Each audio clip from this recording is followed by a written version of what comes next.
안녕하십니까, 우량감자입니다. 오늘은 인플레이션에 대해서 설명을 드리겠습니다. 어느 정도 대부분 알고 있는 지식이긴 한데, 제가 이전에도 말씀드렸듯이 저는 제 아들 딸에게 교육 목적으로 남기는 동영상을 제작하는 거라고 말씀드렸고, 아주 기초적인 상식이지만 이 인플레이션에 의해서 우리 돈이 도둑질 당하고 있는 것을 어떻게 하면은 방지할 수 있는가, 현금 매도 포지션으로 해지하는 것에 대해서 설명을 드리겠습니다. 먼저 우리가 인플레이션에 대해서 알려면 돈이라는 것에 대해서 좀 설명을 드려야 될 텐데, 사실은 원래는 돈이란 게 사실은 금이었죠. 이전에 이 원시 시대 때는 조개로부터 시작이 됐는데, 이제 시간이 흐르면서 금이 화폐 물물 교환의 기능을 대체하기 시작했고, 그리고 이제 금이 좀 무겁고 소지하기도 힘들고 그러니까 동전이라든지 화폐라든지 이런 화폐가 생기면서 이제 중앙은행들이 금과 달러를 보유하면서 종이 지폐와 동전의 가치를 보증하게 되겠죠. 자기 국가에서 통용되는 화폐의 가치를 보증하기 위한 수단으로 중앙은행은 금이랑 달러를 보유하게 됩니다. 그래서 기축통화인 달러도 갖고 있어야 되고, 사실 무역하면서 다른 나라에서 무슨 물건을 사온다든지, 예를 들자면 석유를 사오게 될 경우에도 달러가 없으면 사올 수가 없게 되거든요. 그래서 중앙은행들은 금과 달러를 보유하게 되고, 그래서 이 달러 보유액이 국가의 경쟁력을 대신하기도 하고, 그래서 이 통화 스와프도 많이 체결을 맺기도 하고 그러죠. 그러면은 이제 우리가 물물 교환의 기능을 담당하는 화폐는 어떻게 되느냐? 중앙은행에서 본원 통화를 찍어서 유통을 시키게 되면은 은행으로 가서, 은행에서는 지급준비율을 놔둔 상태에서 다시 그 돈을 시중에 풀게 됩니다. 이것을 파생통화라 하게 되고요. 본원통화는 중앙은행에서 기준 금리를 통해서 은행에다가 돈을 풀게 되고, 또 은행에서는 그 지급준비율을 놔둔 상태에서 파생통화라는 것을 발급하게 됩니다. 그래서 본원통화보다는 몇 배가 되는 파생통화가 유통이 되게 됐죠. 그리고 신용에 따라서 신용통화도 발행이 되게 되고, 파생통화랑 신용통화는 거의 같은 의미로 아시면 되겠습니다. 자, 그러면 아까도 얘기 드렸듯이 한국은행은 우리 자국 내에 유통되는 통화의 가치를 보증하기 위해서는 이 골드와 US 달러를 유치하고 있어야 됩니다. 유치하고 있어야 자국 내에서 통용되는 화폐의 가치를 보증하게 되는 것이 되겠고요. 보시면 본원통화와 신용통화 어떻게 되느냐? 본원통화는 한국은행에서, 중앙은행이죠. 중앙은행에서 화폐를 발행해서 시중은행에 기준금리를 통해서 시중은행에 주게 되면 그 지급준비율에 따라서 은행에 놔두고 나머지는 대출 등을 통해서 시중에 유통을 시키게 됩니다. 그러면 결국에는 한국은행에서 본원통화가 100이 들어왔지만 9배가 되는 시중에 화폐가 통용이 되겠습니다. 그래서 화폐는 본원 통화에 비해서 시중에 파생되는 통화는 몇 배가 된다 라는 걸 알아두시면 되겠고요. 그러면 이제 파생 통화가 이렇게 결국에는 파생된 통화 그 돈이기 때문에 결국에는 이 파생 통화도 금과는 다르게 이 파생되는 상품이고 이렇게 복제가 많이 되어 버리는 화폐이기 때문에 그 가치가 점점 이 통용이 많이 되는 통화량이 많아질수록 화폐 가치는 떨어지게 돼 있습니다. 자, 그러면 돈의 가치는 금리가 올라갈수록 돈의 가치는 올라가게 됩니다. 올라가게 되고 돈의 가치는 또 물가가 올라가게 되면은 돈의 가치는 떨어지게 되겠죠. 결국에 돈의 가치는 구매력과 동반된다고 하겠습니다. 그래서 실제 돈의 가치가 뭐 100만 원이다 그러면 100만 원으로 뭘 할 수 있느냐에 따라서 이 돈의 가치가 결정이 되는 거죠. 100만 원은 지금 실제로 100만 원의 가치가 집 한 채의 가치가 될 수도 있는 거고 차 한 대의 가치가 될 수도 있는 거고 이 돈의 100만 원이라 그러면 우리가 지금 현재 갖고 있는 100만 원의 가치는 이것으로 무엇을 할 수 있느냐, 짜장면을 몇 그릇 살 수 있느냐, 곰탕을 몇 그릇 살 수 있느냐, 이런 것들이 결정돼야지 이 돈의 가치가 반영이 되는 거겠죠. 그래서 이 돈의 가치는 결국에는 이 물가라는 것은 이제 결국에는 생산과 공급이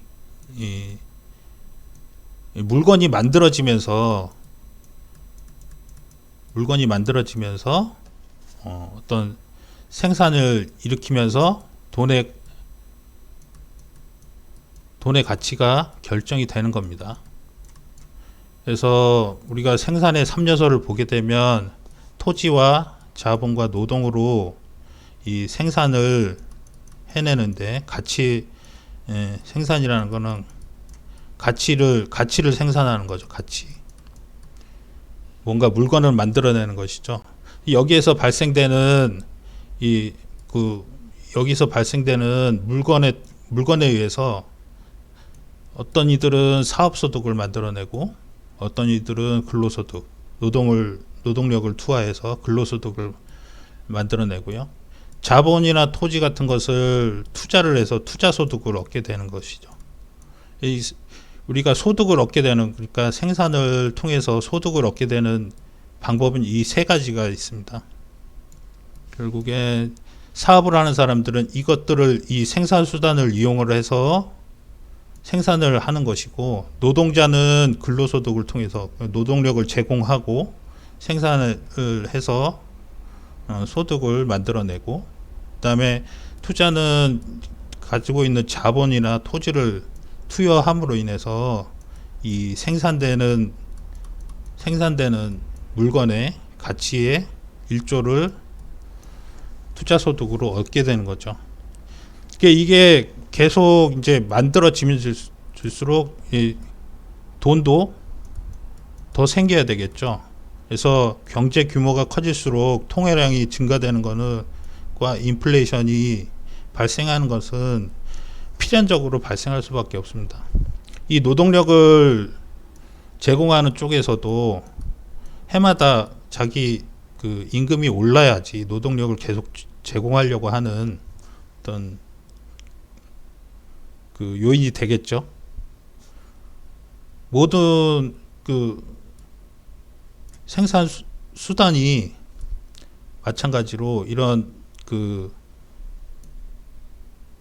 규모가 커짐에 따라서 이런 인플레이션이 어느 정도 발생하는 것이 이 생산을 더 증가시킬 수 있는 요인으로 작용하기 때문에 인플레이션은 어느 정도 용인되는 수준, 1년에 한 3% 정도는 중앙은행에서도 용인하려고 하고, 그 이상이 되면은 금리나 지급준비 등을 통해서 통화량을 조절하고 인플레이션이 과도하게 발생하는 것을 방지하게 됩니다.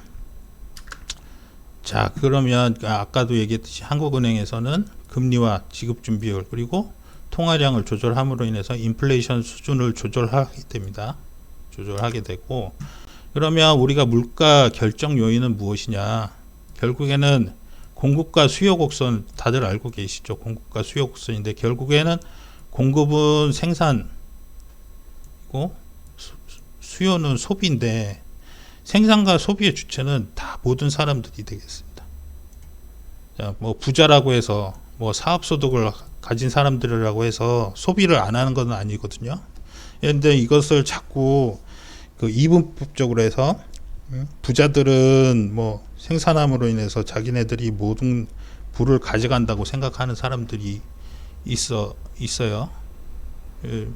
모든 그 이분법적으로 해서 사회적 갈등을 부추기는 세력들이 있는데, 결국에는 소득을 통해서, 예? 생산을 통해서 소득을 발생시키고 그 소득으로 인해서 소비를 하게 되고, 이 결국에는 돈이 우리의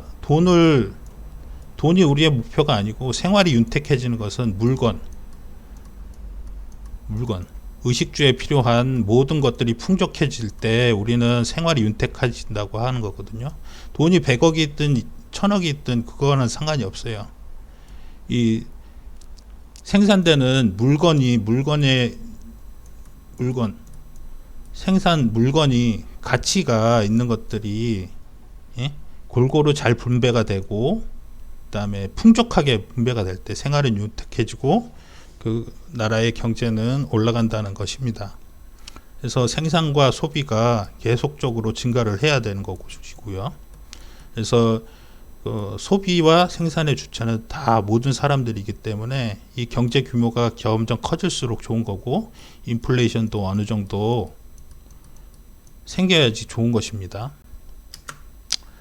그렇지만 이제 우리가 인플레이션이 도둑질이라는 것을 보게 되면은, 결국에는 우리가 물가라는 것은 복리로 상승을 하게 되거든요. 복리로 상승하고, 계속 우리 경제 규모가 발전할수록 통화량은 증가될 수밖에 없기 때문에 통화량이 증가되는 만큼 돈의 가치가 떨어지게 되는데, 자, 물가의 경우로 보십시다. 물가는 계속 복리로 상승을 하게 되죠.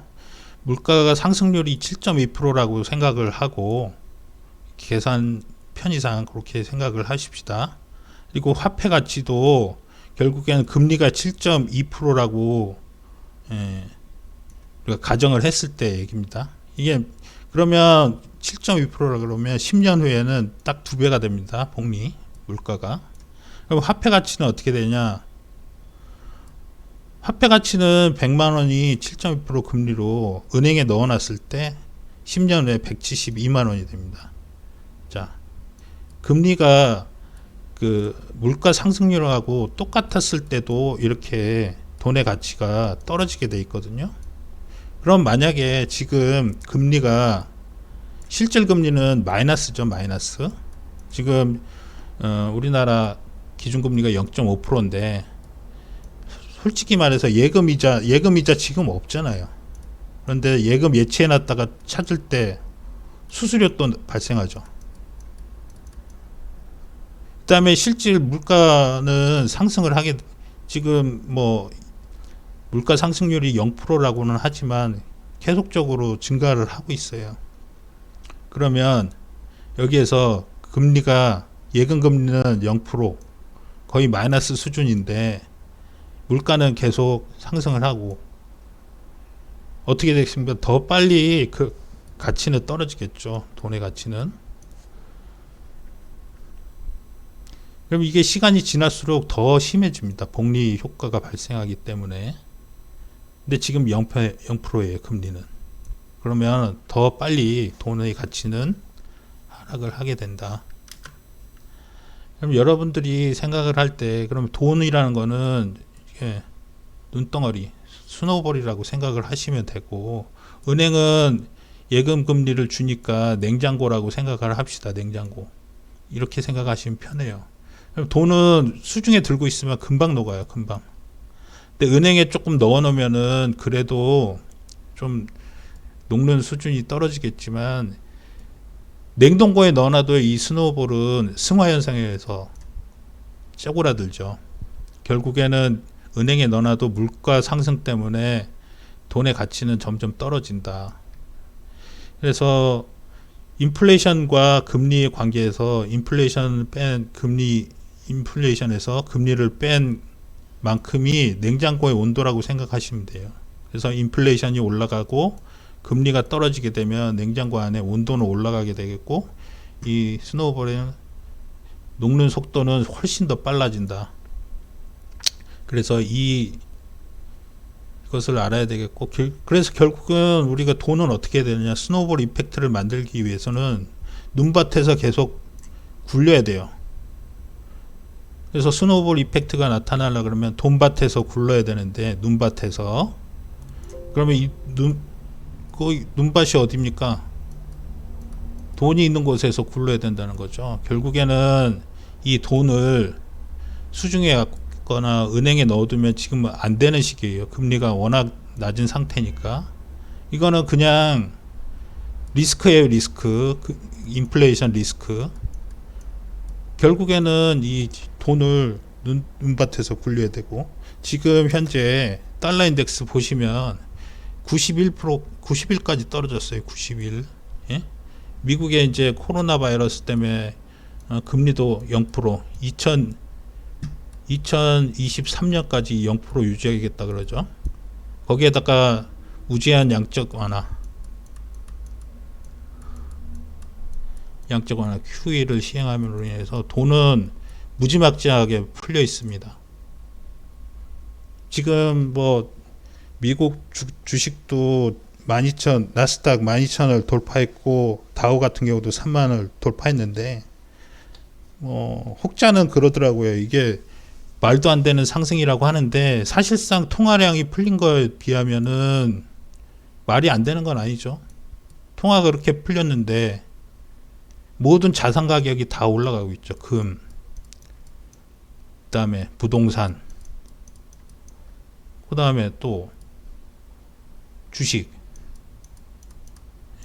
기업의 가치가 일정 수준이더라도 돈의 가치가 떨어지니까 주가가 상승할 수밖에 없는데, 그럼에도 불구하고 가치가 오르는 기업들은 더 급상승하게 되겠죠.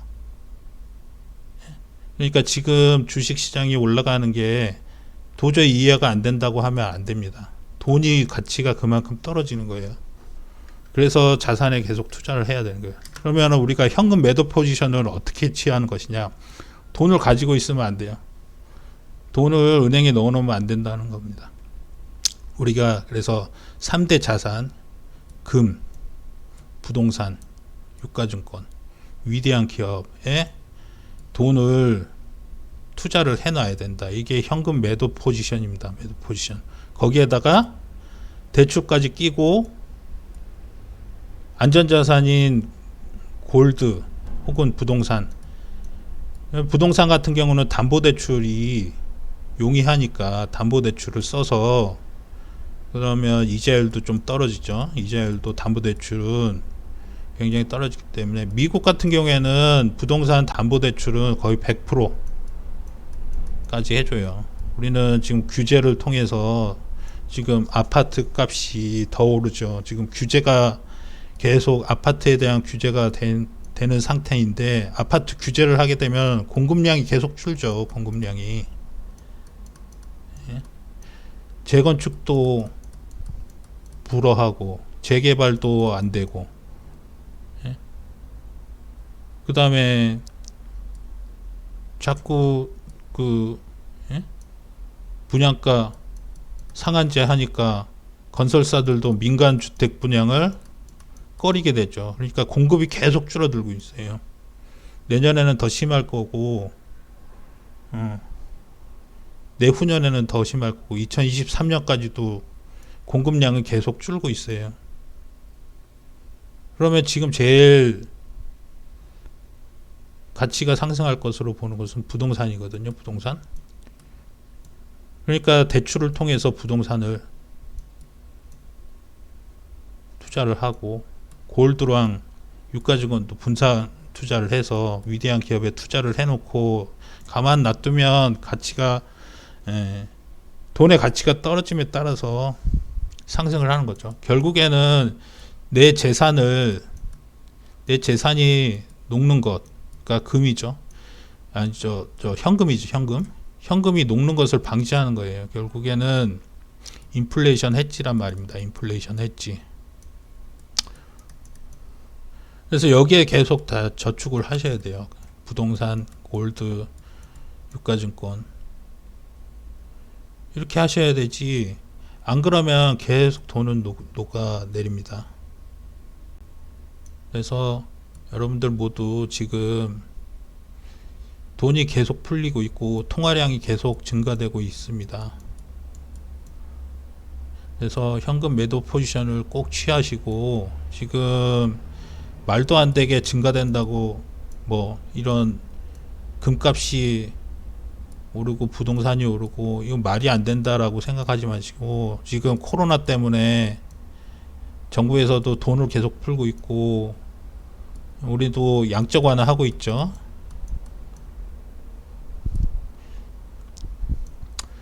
조건부 채권을 사들이고 있고 은행에서, 그래서 돈이 계속 풀리고 있단 말이에요. 그러니까 현금 매도 포지션을 돈이 많이 안 풀리는 상태에서도 인플레이션율이 거의 3% 정도 되는데, 지금은 코로나 사태로 인해서 돈이 엄청나게 풀려 있단 말입니다. 아까 달러 인덱스도 보셨듯이 달러 가치도 하락하고 있어요. 기축통화엔 달러 가치가 하락하고 있는데 우리나라 돈의 가치가 안 떨어지겠습니까? 당연히 떨어지죠. 당연히 떨어지니까 이런 곳에 투자를 하시는 것이 현금 매도 포지션입니다. 손에 돈을 가지고 계시면 안 돼요. 오늘 여기까지 설명드리고 여러분들 모두 좋은 주말 보내시고 현금 매도 포지션을 통해서 부에 다다르시기를 바라겠습니다. 이상입니다.